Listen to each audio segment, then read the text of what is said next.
Hello students, यहाँ पर एक क्वेश्चन है जिसमें principal axis of spherical mirror को डॉटेड लाइन से दिखाया गया। ये डॉटेड लाइन है, ये प्रिंसिपल एक्सिस है किसी स्फेरिकल मिरर का। O is the point object whose real image is I. ये पॉइंट ऑब्जेक्ट और ये इसका image. Find the distance of pole and centre of curvature.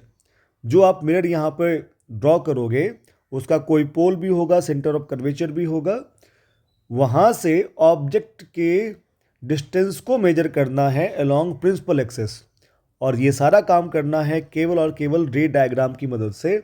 आपको कोई मिरर फॉर्मूला यूज नहीं करना है। तो स्टार्ट करते हैं इस क्वेश्चन को। सबसे पहले मैं यहाँ पर एक कोई सा भी स्फेरिकल मिरर एज्यूम कर लेता हूँ। तो ये मैंने यहाँ पर एक स्फेरिकल मिरर एज्यूम कर लिया। मुझे नहीं पता है कि स्फेरिकल मिरर कॉनकेव है या कॉन्वेक्स है, फिर भी मैंने यहाँ पर कुछ भी इस तरह से ड्रॉ कर लिया। ओके, अब मैं यहाँ पर रे डायग्राम ड्रॉ करूँगा। आपको पता होगा कि जब भी मिरर से इमेज बनता है तो ऑब्जेक्ट से लाइट रे चलती होगी और वो रिफ्लेक्ट होके बाद इमेज बनाती होगी। तो अपन यहाँ पर एक लाइट का रे लेते हैं जो इसके पोल पर गिरेगा, मिरर के पोल पर, और फिर ये रिफ्लेक्ट होकर के पहुँच जाएगा इमेज के पास।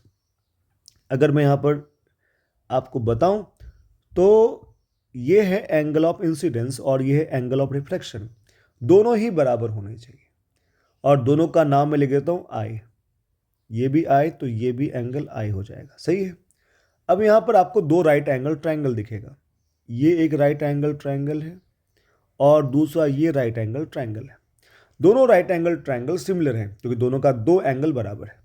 और ऐसा अगर है तो यहाँ पर अपन लिख सकते हैं tan i equals to 2 upon, अब ये लेंथ कितना होगा इसके बारे में बात करते हैं। ये लेंथ कितना होगा, अगर मैं इस लेंथ को x बोल दूं तो ये टोटल लेंथ हो जाएगा 10 प्लस एक्स, और ये लेंथ तो x है ही। तो एक बार मैं इस लेंथ को x कंसीडर कर लेता हूँ। तो ऐसे में 2 upon 10 plus x equals to 1 upon x लिख सकते हैं। और यहाँ से जब आप इसे सॉल्व करोगे तो आपको मिल जाएगा 2x equals to 10 plus x. और ऐसे में अपन एक काम कर सकते हैं, इसे लिख सकते हैं x इक्वल्स टू 10 और इसका यूनिट हो जाएगा सेंटीमीटर। ठीक है, अभी हम ज्योमेट्री कर रहे हैं इसीलिए कोई साइन कन्वेंशन यूज नहीं कर रहे हैं। साइन कन्वेंशन हम केवल उसी फॉर्मूले में यूज़ करते हैं जो फॉर्मूला साइन कन्वेंशन को फॉलो करके बनता है। ठीक है, चलिए एक काम अपना हो गया कि हमने x को फाइंड कर लिया। अब एक काम करते हैं, एक रे डायग्राम और ड्रॉ करते हैं। अगर मैं ऑब्जेक्ट और इमेज को एक लाइन से ज्वाइन करूं तो ये प्रिंसिपल एक्सिस को जहां कट करेगा क्या वहां पर सेंटर ऑफ कर्वेचर होना चाहिए। देखो ये पॉइंट, यानी कि ये पॉइंट सेंटर ऑफ कर्वेचर होना चाहिए। और अगर ऐसा है तो हमारे पास फिर से दो राइट एंगल ट्रायंगल हो गए, एक राइट एंगल ट्रायंगल ये वाला और एक ये वाला, और यहाँ पर ये दोनों एंगल फिर से बराबर है, ये दोनों ट्रायंगल फिर से सिमिलर हो जाएंगे। अगर मैं इसे थीटा कह दूं और इस लेंथ को अगर मैं एल कह दूं तो ये जो रिमेनिंग लेंथ है ये हो जाएगा 10 माइनस एल। और अगर ऐसा हो चुका है तो अपना कैलकुलेशन आएगा tan theta equals to 2 upon L equals to 1 upon 10 minus L. और यहाँ से जब आप इसे फर्दर सॉल्व करोगे तो आपको मिल जाएगा 20 minus 2l equals to L and 3l equals to 20, और l हो जाएगा 20/3 सेंटीमीटर।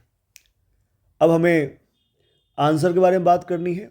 हमें बताना है distance of the pole and centre of curvature from the object, और वो भी हमें मेजर करना है अलोंग प्रिंसिपल एक्सिस।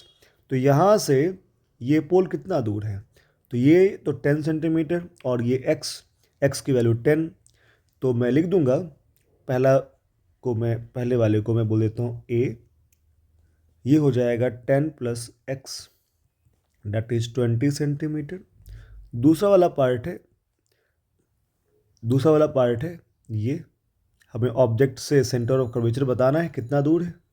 तो मैं इसे कह देता हूँ b की वैल्यू l के बराबर जो कि है 20/3 सेंटीमीटर। और ये इसका करेक्ट आंसर है और करेक्ट सॉल्यूशन है।